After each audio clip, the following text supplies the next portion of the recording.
mwema kila wakati.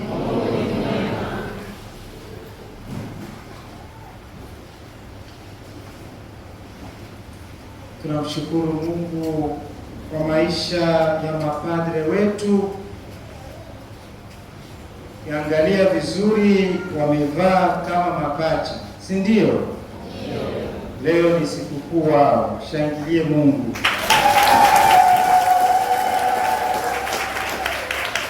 Padre Francois na Padre Maraka, hongereni.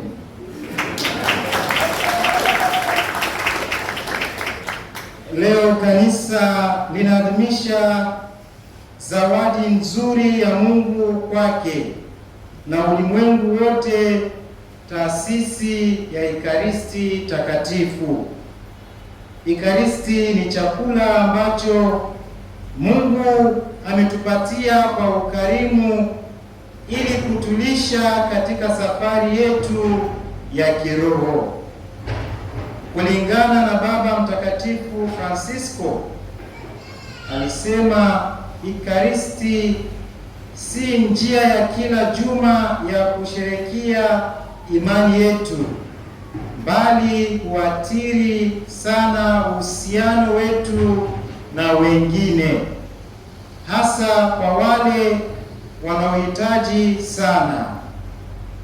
Ekaristi inatupa neema ya kujisikia kusamehewa na kutayari kusamehe wengine. Tunaenda kwa misa sio kwa sababu tunastahili au tunataka kuonekana bora kuliko wengine.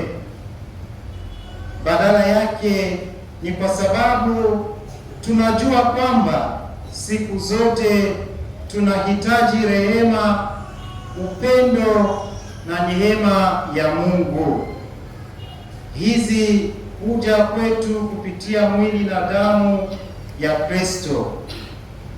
Ekaristi huathiri maisha ya jumuiya zetu ya Kikristo. Kwa hivyo, kanisa hupokea utume wake na kitambulisho kutoka kwa Ekaristi. Taasisi ya Ekaristi Takatifu ni Kristo siku ya Alhamisi Kuu. Pia inaashiria taasisi ya ukuhani wa huduma. Kwa hivyo ukuhani pia ni zawadi ya Mungu kwa kanisa lake.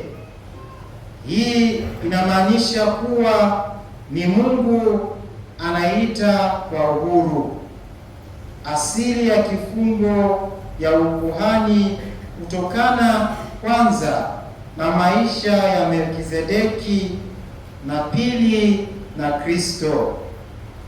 Asili hii ya fungo hufikia utimilifu wake kwenye karamu ya Bwana siku ya Alhamisi Kuu na kila misa. Hiyo ni kuwekwa wakfu kwa mkate na divai ambayo hubadilika kuwa mwili halisi wa Kristo na damu. Kwa hivyo, kuhani ndiye mtetezi wa ukweli. Yeye husimama pamoja na malaika ili kutukuza Mungu. Yeye husababisha dhabihu kuinuka kwa Mungu. Yeye hushiriki katika ukuhani wa Kristo, kufanyiza upya uumbaji na kurudisha kwa mfano wa Mungu. Katika msingi wa haya yote ni mnyenyekevu wa Kristo. Katika Injili ya leo, Kristo alichagua kuosha miguu ya wanafunzi wake badala ya kuosha miguu yake. Miguu ni sehemu ya unyenyekevu zaidi ya mwili wetu. Wanavumilia uzito wa mwili na kusanywa vumbi la safari yetu. Tumsifu Yesu Kristo. Tutaona leo tutaosha miguu ya watu 12. Ninajua kabla wanaingia kanisa wameshaosha miguu nyumbani sana. Sasa wakati padre ataosha takuwa safi, si ndio? Ndio, ninajua. Tumsifu Yesu Kristo. Kwa hivyo kuosha na kumbusu miguu ni ishara ya unyenyekevu mkubwa na upendo ambao mtu yoyote anaweza kutambua. Kristo pia aliwasilisha wanafunzi wake. Sherehe ya leo inatukumbusha kwamba Kristo alijitolea kwanza katika Ekaristi kabla ya kujitolea msalabani. Kwa hivyo mchango wa mwisho wa kamili wa Mungu kwa binadamu unafupisha siri ya Alhamisi Takatifu, Alhamisi Kuu.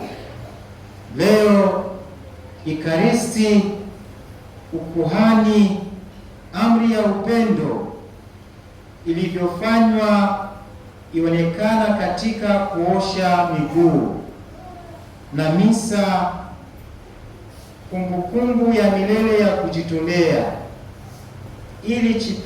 ili chipuka kutoka moyoni mwa Kristo. Kuna somo muhimu kwetu katika haya yote: furaha ya kufanya kazi katika shamba la mizabibu la Bwana, kutoka kwa kujitolea na kuwahudumia wengine. Walakini hii inawezekana tu kupitia moyo mnyenyekevu ulivyoandaliwa kwa huduma. Kwa hivyo badala ya kujitahidi kuhudumiwa kila wakati, wacha tuinge Kristo kwa kutamani kuwahudumia wengine. Tumsifu Yesu Kristo. Wapendwa katika Kristo, usiku wa leo swali linaulizwa kwetu: je, tunakubali kupendana hadi mwisho? Kupenda wakati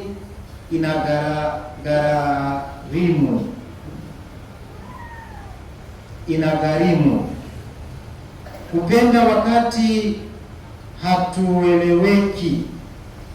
Kupenda hata wale ambao watatusaliti. Tusisahau kwamba Yuda bado yuko mezani. Yesu pia anaosha miguu yake. Huu ndio msimamo mkali wa upendo wa Kikristo.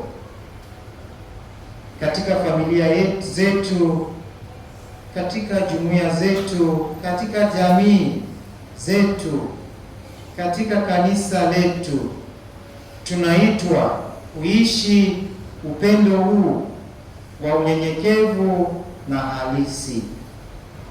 Ekaristi tunayopokea lazima ibadilishe mioyo yetu ya kiburi kuwa mioyo ya watumishi. Atukuzwe Baba na Mwana na Roho Mtakatifu.